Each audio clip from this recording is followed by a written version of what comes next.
Hello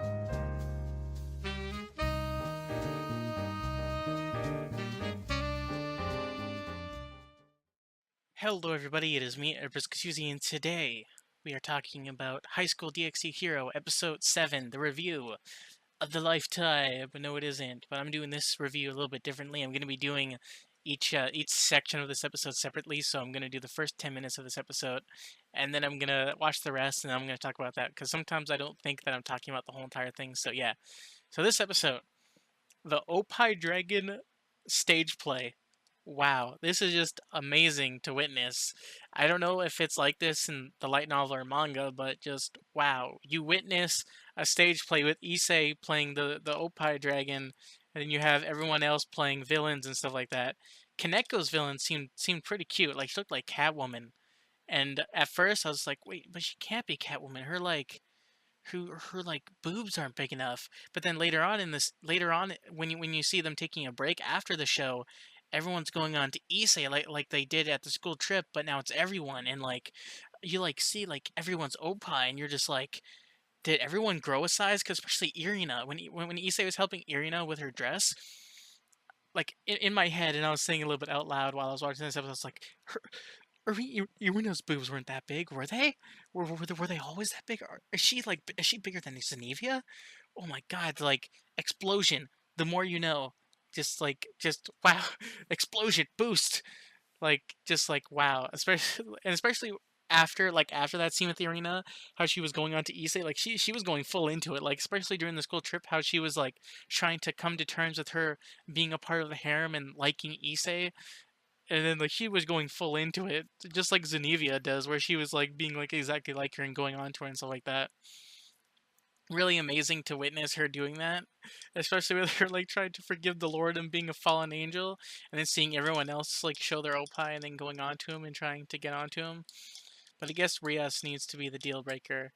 And I guess like having a whole bunch of children looking up to Issei because of opies is pretty funny. With the at least they weren't singing the song. I thought that everyone was gonna like cheer the song, but no, they were just cheering for him. And I guess Issei is a pretty cool person, I guess. But it's weird how even little girls would look up to it. I guess little girls and I guess just little kids in general usually are particularly the same, except for a few individuals that would probably be a little bit different. But I guess we also got the scene with Rias's mother, which made her. It seemed like she showed her real personality, because I think we met her in the last season, right? Like, or maybe that was last season, or maybe in season 2. But she showed her true face, her true devil personality, with her talking to Rias and Issei, and her trying to get Issei to fetch up his feelings, which is something that probably won't happen until the last episode, probably, where he says that he actually does have feelings for her. But man, like he should be with Rias only, but it needs to be a harem. I want it to end with the harem. The harem needs to come true, because right now the harem is happening. Issei is getting everyone, especially uh the Phoenix little sister, how she's gonna join up. You know, we all know that she's a part of the harem, and that's just gonna be really cute and stuff like that. I'll be back in a couple seconds to review the rest of this.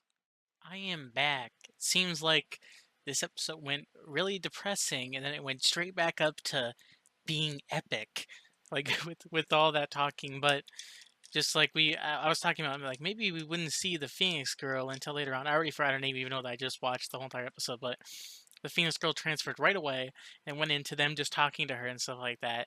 It seemed pretty cool in the moment, but it seems kind of weird how shy she is, because she seemed like a total know-it-all before, but just because she transferred schools she can't talk anymore. That seems pretty weird.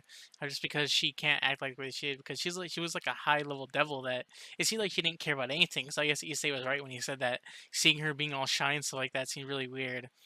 I like it how Koneka was being like total like her old self the whole entire time. Like you would think that because Issei was there, she would let up, but no, she was like totally just on, just wanted Issei to take her side the whole entire time. And I guess like I hope that until the last episode they don't do the whole thing where Rias is totally depressed all the way until the final episode, where they both declare their love for each other just like they did in the third season.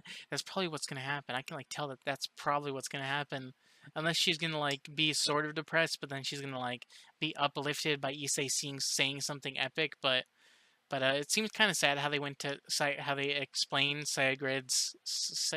I cannot say his name. Saregar. Saregar is a backstory with his mother and stuff like that. I really thought that he would have saved her, but I guess that you need to have some drama within this series because everything is an opera. Like I said, I'm just gonna keep on saying that because that's what I always think. But seeing him try to use bilingual was kind of funny, even though that skipped the scene. But man, the backgrounds in this series, like the studio that does this art is just amazing. Like it just seems like everything that they do this needs to look amazing. Everything just needs to look very like plump and round and very bright. And some scenes you can tell that are lacking, but this series is really just going into it. I don't know if in the final episode they might say that they're gonna do a season 5 maybe. Yeah, because this is season 4, right? Yeah, so they might do that, but seeing Issei talk to Segrig, I think that Issei might have a hint to Segrig knowing about his new forms because he did say huh, but he probably is still gonna be stupid and he's probably gonna be surprised in the next episode or in episode 9 where Segrig tells him that he knows about his abilities, but probably his training, probably Issei's training with Kiba is probably going to be in the next episode. Oh, yeah, I totally forgot about that scene where Issei was talking to Drag. Oh my god, I feel so bad. Bag. Can't talk when I'm doing these reviews. When he's talking to Drag about him being really weird, it's weird seeing Drag being depressed and talking about needing a freaking counselor because of how depressed he is. It's like so funny. It's so weird seeing him do like that, especially with Issei crying like Drag and crying with him and that stuff. But Kiba and Issei's training is probably gonna be off screen, or they might show it, but they're probably just gonna go right into the fight, maybe. But along with them just ending the scene with Issei and Seireg having like a pump up talk, talking about them pumping up, and I guess we had Rias in the final part of the episode, looking at Issei in a loving way. But that's pretty much all that happened this episode. That's pretty much all I need to say. If you've enjoyed this review, leave a like. If you enjoyed my thoughts and opinions on what I've been thinking about this episode and stuff like that, leave a dislike. If you thought that I just didn't talk at all about anything of importance at all, or you just don't like me talking about anything. But yeah, if you've enjoyed, yeah, so I'll see you guys in the next video, and bye. I always try to retract, but bye.